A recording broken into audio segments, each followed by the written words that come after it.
جب عرب کو ہوش آیا تو انہوں نے اپنی مشقیں بندھی ہوئی دیکھیں۔ ان کے سر میں کافی چوٹ آئی تھی۔ انہیں خوف ہوا کہیں ان کی کھوپڑی کی ہڈی تو نہیں ٹوٹ گئی، کیونکہ سر میں سخت درد تھا۔ وہ ٹٹول کر دیکھنا چاہتے تھے لیکن ہاتھ بندھے ہوئے تھے، دیکھ نہ سکے۔ چرواہا اس وقت بھی شراب پی رہا تھا۔ اس نے جب عرب کو ہوش میں دیکھا تو ہنس کر بولا، کہتے ہیں کہ مسلمان بہادر ہوتے ہیں، بس یہی بہادری تھی تمہاری؟ میرا ایک ڈنڈا بھی نہ سہ سکے، جٹ بے ہوش ہو گئے۔ عرب کو اس کی لاف زنی پر غصہ تو بہت آیا، لیکن کیا کرتے؟ اس نے غضبناک نگاہوں سے چرواہے کو دیکھا۔ چرواہا بھی انہیں دیکھ رہا تھا۔ اس نے کہا، خبردار جو گورا، ورنہ آنکھیں نکال لوں گا۔ یہ کہتے ہی اس نے پیٹی میں سے خنجر نکالا۔ عرب کو اندیشہ ہوا کہ وہ شراب کے نشے میں کہیں واقعی آنکھیں نکالنے پر تیار نہ ہو جائے۔ انہوں نے نگاہیں جھکا لیں۔ چرواہے نے کہا، تم مسلمان ہو مسلمان، مجھے اور میرے آقا کو مسلمانوں سے ایسی ہی دشمنی ہے جیسی مور کو سانپ سے۔ اگر میرا آقا یہاں ہوتا تو میں ابھی تمہیں اس کے سامنے پیش کر دیتا، وہ مجھے انعام دیتا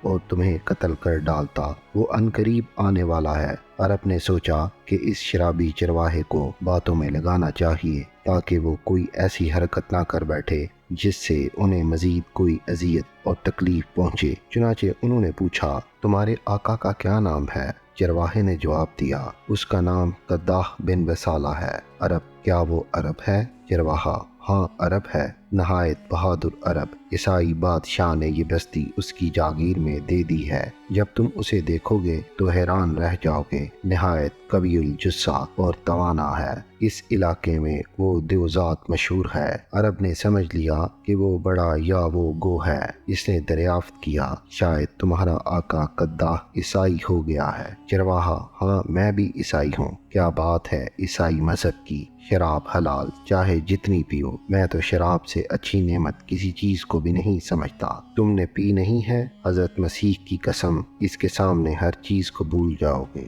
لو، تم بھی کیا یاد کرو گے، ذرا سی چکھ کر دیکھو۔ یہ کہتے ہی اس نے شراب کا پیالہ جس میں وہ گھونٹ گھونٹ کر کے پی رہا تھا عرب کی طرف بڑھایا۔ اس کی بدبو سے ہی عرب کا دماغ پھٹنے لگا۔ انہوں نے کہا، شراب ہمارے مذہب میں حرام ہے۔ چرواہا، یہی تو کہتا ہوں، کتنے بد عقل ہو تم مسلمان، دنیا کی بہترین نعمت کو اپنے اوپر حرام کر لیا ہے۔ اچھا بتاؤ تو شراب کیوں حرام ہے؟ عرب، اس لیے کہ یہ سڑی ہوئی چیزوں کا عرق ہوتا ہے۔ چرواہا، غلط غلط، یہ خالص انگوری شراب ہے۔ عرب، انگور میں اور بھی کئی چیزیں ڈال کر اسے سڑایا جاتا ہے، پھر عرق کھینچا جاتا ہے، اسی لیے اس میں ایسی تیز بدبو ہوتی ہے جس کے سونگنے ہی سے آدمی کا جی برا ہونے لگتا ہے۔ اس کے علاوہ شراب انسان کو مست کر کے اس کے ہوش و حواس گم کر دیتی ہے۔ اسے خبر ہی نہیں ہوتی وہ کسی گندی نالی میں پڑا ہے یا سڑک پر، گھر میں ہے یا کسی کوڑے کے ڈھیر پر۔ نشے کی حالت میں جو کچھ وہ کرتا ہے اسے اس کا مطلق احساس نہیں ہوتا۔ بیٹی، بہن، ماں اور بیوی میں تمیز نہیں کر سکتا۔ جب تک نشہ رہتا ہے طبیعت میں نامناسب جوش اور دل میں واقعات قسم کی امنگ رہتی ہے، لیکن جہاں نشہ اترتا ہے اذا شکنی شروع ہو گئی، جیسے اس نے بڑی مشقت کی ہو۔ جوڑ جوڑ میں درد معلوم ہونے لگتا ہے، کسی کام کے کرنے کو جی نہیں چاہتا، ایسا پست ہمت اور بزدل ہو جاتا ہے کہ کتنا ہی قوی الہیکل ہو، ایک معمولی آدمی اسے زیر کر سکتا ہے۔ یہ تو وقتی نقصان ہے، لیکن سب سے زیادہ نقصان یہ ہے، شراب پھیپھڑوں اور جگر کو خراب کر دیتی ہے۔ شرابی کی طاقت جاتی رہتی ہے، حرارت رہنے لگتی ہے، اور وہ یا تو مر جاتا ہے یا ایسا بیمار اور ناتواں ہو جاتا ہے کہ مرنے کی دعائیں مانگنے لگتا ہے۔ چرواہا، تم کتنی بھی شراب کی برائی کر لو، لیکن میں نہ ڈر سکتا ہوں نہ اسے چھوڑ سکتا ہوں۔ اگرچہ تمہارے کہنے سے اب مجھے خیال ہوا کہ میں بڑا قوی اور بہادر پہلوان تھا، اپنے سامنے آدمی کی کوئی ہستی نہیں سمجھتا تھا، لیکن اب وہ طاقت اور وہ کسبل نہیں رہے۔ طبیعت کچھ مزحمل رہتی ہے، کسی مشقت کے کام کو کرتے ہوئے سانس پھول جاتا ہے۔ میں عرصے سے اس بات کو محسوس کر رہا ہوں کہ پورا سانس نہیں لے سکتا، لیکن میری عمر کے ساتھ ساتھ میری طاقت میں کمزوری ہو رہی ہے۔ اس میں شراب کی خرابی کو دخل نہیں ہے۔ عرب: دیکھو تم ابھی جوان ہو، کبھی بھی ہو، اس لیے تمہیں شراب کے نقصانات کا زیادہ احساس نہیں ہوتا۔ جب جوانی کی قوت جاتی رہے گی تو 100 بیماریوں کے ایک بیمار ہو جاؤ گے۔ اگر تم شراب کو اب بھی چھوڑ دو تو پھر ایسے ہی ہو سکتے ہو کہ کسی جوان کو بھی نظر میں نہ لاؤ۔ چرواہا: واہ واہ، میں اور ایسی نعمت کو چھوڑ دوں؟ ہرگز یہ نہیں ہو سکتا، لو تم بھی پیو۔ چرواہے نے پھر عرب کی طرف پیالہ بڑھایا۔ عرب نے کراہت سے منہ پھیر لیا۔ چرواہے نے شراب اس کے اوپر اڈیل دی۔ انہیں ناگوار تو بہت ہوا لیکن بندھے ہوئے تھے، کچھ نہ کر سکے، غم و غصہ کھا کر رہ گئے۔ لیکن اس باتوں کے سلسلے کا یہ اثر ہوا کہ چرواہے نے خنجر جو پیٹی میں سے کھینچ لیا تھا اسے پھر میان میں داخل کر دیا۔ عرب نے دریافت کیا: تمہارا آقا کہاں گیا ہے؟ چرواہا: شہنشاہ ہرقل اعظم کی خدمت میں گیا ہے، وہ ہر سال جایا کرتا ہے لیکن اس مرتبہ سال بھر سے پہلے ہی چلا گیا، خود شہنشاہ نے اسے طلب کیا تھا۔ عرب: کب تک آ جائے گا؟ چرواہا: آخری اطلاع یہ ہے کہ وہ انطاکیہ سے چل پڑا ہے، 1 یا 2 روز ہی میں آنے والا ہے۔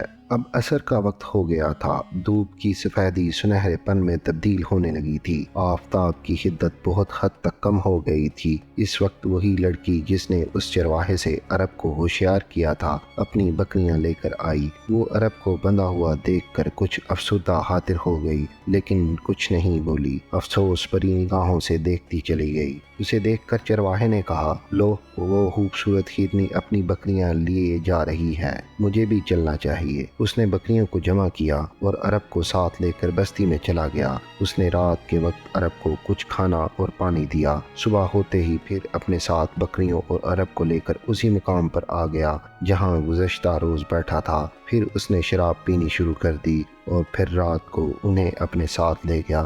اسی طرح 3 دن گزر گئے۔ چوتھے روز دوپہر کے وقت چرواہے نے زیادہ شراب پی اور کئی پیالے عرب کے اوپر بھی اڈیل دیے۔ عرب کو بہت غصہ آیا، انہیں غضبناک دیکھ کر چرواہا ہنسنے لگا۔ اسی وقت کرا کرا سوئی کی طرف سے گرد و غبار اڑا۔ سب سے پہلے عرب نے دیکھا۔ تھوڑی ہی دیر بعد وہ لڑکی جو عرب کو ملی تھی اپنی بکریاں لیے آئی۔ چرواہے نے اسے کہا: کیوں آج سویرے کیوں چلی آئی؟ لڑکی: آج میری طبیعت کچھ اچھی نہیں۔ چرواہا: یہ تمہارے پیچھے غبار کیسا اڑا آ رہا ہے؟ لڑکی: میرا خیال ہے کوئی لشکر آ رہا ہے۔ چرواہا: مکار، یہ نہیں کہتی کہ ڈر کر بھاگی جا رہی ہو؟ مت جا، میرے پاس ٹھہر، کسی کی یہ مجال نہیں ہو سکتی کہ تیری یا تیری بکریوں کی طرف آنکھ بھر کر بھی دیکھ سکے۔ لڑکی نے کوئی جواب نہیں دیا، وہ بڑی چلی گئی۔ اس کے جاتے ہی غبار چھٹ گیا اور عربوں کی ایک فوج آتی ہوئی نظر آئی۔ چرواہا عربی لشکر کو دیکھ کر زرد پڑ گیا۔ عرب کا چہرہ فرط مسرت سے چمک اٹھا۔ ان دونوں کے دیکھتے دیکھتے عربی رسالے ان کے قریب آ گئے۔ یہ مسلمان تھے۔ ان مسلمانوں نے جوں ہی عرب کو دیکھا وہ رک گئے۔ انہوں نے اپنے سپہ سالار سے جا کر کہا: اس لشکر کے سپہ سالار حضرت خالد بن ولید رضی اللہ تعالیٰ عنہ تھے۔ وہ بڑھ کر عرب کے پاس آئے، انہیں دیکھ کر مسکرائے اور کہا: ابن عامر، تم اور یہاں اور اس حالت میں؟ ان عرب کا نام حضرت عامر بن طفیل دوسی رضی اللہ تعالیٰ عنہ تھا۔ وہ نہایت بہادر، مشہور شاہ سوار اور جنگجو تھے۔ انہوں نے کہا: ہاں میں دھوکا کھا گیا۔ حضرت خالد: کیسے؟ حضرت عامر نے اپنی اسیری کا تمام واقعہ حضرت خالد کو سنایا۔ چرواہا جو کچھ ان پر سختیاں اور زیادتیاں کرتا رہا وہ بھی بیان کیں۔ حضرت خالد کو غصہ آیا، انہوں نے تلوار کھینچ کر چرواہے پر ایسا وار کیا کہ اس کا سر قلم ہو کر دور جا گرا۔ سب سے پہلے انہوں نے حضرت عامر کی مشقیں کھولیں، پھر تمام بکریاں اپنے ساتھ لے لیں اور حضرت عامر سے دریافت کیا: ہمارا خط کہاں ہے؟ حضرت عامر کو حضرت خالد بن ولید نے خط دے کر حضرت ابو عبیدہ بن جراح کے پاس جو ملک شام میں سپہ سالار تھے بھیجا تھا۔ حضرت عامر نے جواب دیا: خط میرے پاس موجود ہے۔ حضرت خالد: تم میں سفر کی قوت ہے؟ حضرت عامر: جی ہاں۔ حضرت خالد: اچھا تو تم ابھی روانہ ہو جاؤ اور اب احتیاط سے سفر کرنا۔ حضرت عامر اسی وقت اپنی اونٹنی پر سوار ہو کر ملک شام کی طرف روانہ ہو گئے۔